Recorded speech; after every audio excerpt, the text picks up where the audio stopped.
இன்னும் நமக்கு நிறைய தலைவர்கள் தேவைப்படுறாங்க அப்படின்ட்டு இங்க நமக்கு எது இன்னும் அதிகமா தேவைப்படுது அப்படின்னா நல்ல தலைவர்கள்னு சொன்னது வெறும் அரசியல் ரீதியா மட்டும் சொல்லல. இப்போ நீங்க ஒரு துறைக்கு போறீங்க, அதுல நீங்க சிறந்து விளங்குனீங்கன்னா அந்த ஒரு தலைமை இடத்துக்கு உங்களால ஈஸியா வர முடியும். அதைத்தான் நான் சொன்னேன், இன்னும் நமக்கு நிறைய தலைவர்கள் தேவைப்படுறாங்க அப்படின்ட்டு. அது மட்டும் இல்ல, ஃபியூச்சர்ல அரசியலும் ஏன் ஒரு கெரியர் ஆப்ஷனா வரக்கூடாது, அப்படி வரணும்ன்றது என்னுடைய விருப்பம். நல்லா படிச்சவங்க அரசியலுக்கு வரணுமா வேண்டாமா? உங்களை தான் கேட்கிறேன். நல்லா படிச்சவங்க அரசியலுக்கு வரணுமா வேண்டாமா?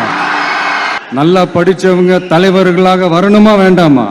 ஓகே, உங்க ஆர்வம் எனக்கு புரியுது. பட் இப்போதைக்கு படிங்க, மீதி எல்லாம் அப்புறம் பார்த்துக்கலாம்.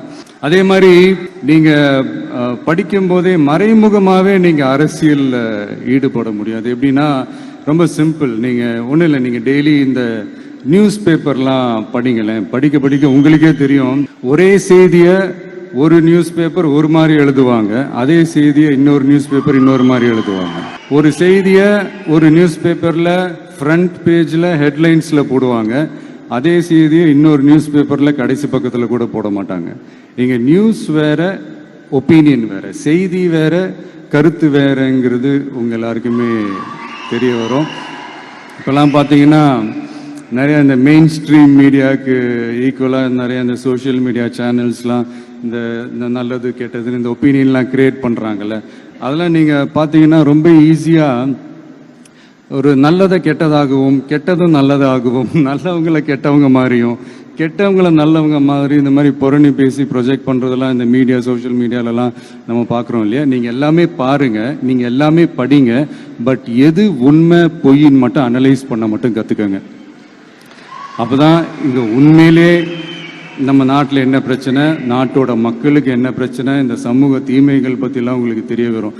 அது தெரிஞ்சுக்கிட்டாலே இந்த ஒரு சில அரசியல் கட்சிகள் செய்கிற இந்த பொய்யான பிரச்சாரங்களை எல்லாம் நம்பாமல் எது கரெக்டு, எது தப்பு, எது உண்மை பொய்ன்னு இதை அனலைஸ் பண்ணி பார்த்துட்டு நல்ல தலைவர்களை தேர்ந்தெடுக்கக்கூடிய ஒரு விசாலமான ஒரு உலக பார்வை உங்களால் வளர்த்துக்க முடியும். அது வந்துட்டாலே அதை விட ஒரு சிறந்த அரசியல் வேற எதுவுமே இருக்க முடியாதுங்க. அதை விட நம்ம நாட்டோட வளர்ச்சிக்கு நீங்க செய்ய போற அந்த பங்களிப்பு வேற எதுவுமே இருக்க முடியாது. நெஞ்சில் குடியிருக்கும் என்னுடைய நண்பர்கள், நடந்து முடிஞ்ச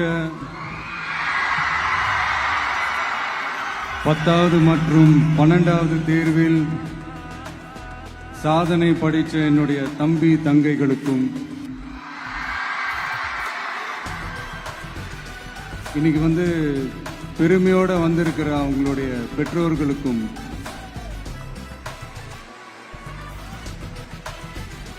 இந்த ஃபங்க்ஷன் இவ்வளவு சிறப்பாக நடக்க காரணமா இருக்கிற என்னுடைய பொதுச் செயலாளர் மிஸ்டர் ஆனந்த் அவர்களுக்கும்,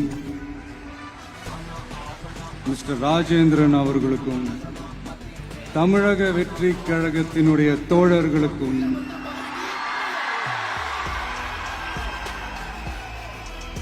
ஏன்னா நீங்க தான் இரவு பகல்லாம் பார்க்காம இந்த ஏற்பாடுகள்லாம் இவ்வளவு சிறப்பாக செஞ்சு முடிச்சிருக்கீங்க. மற்றும் என் நெஞ்சில் குடியிருக்கும் என்னுடைய நண்பர்கள்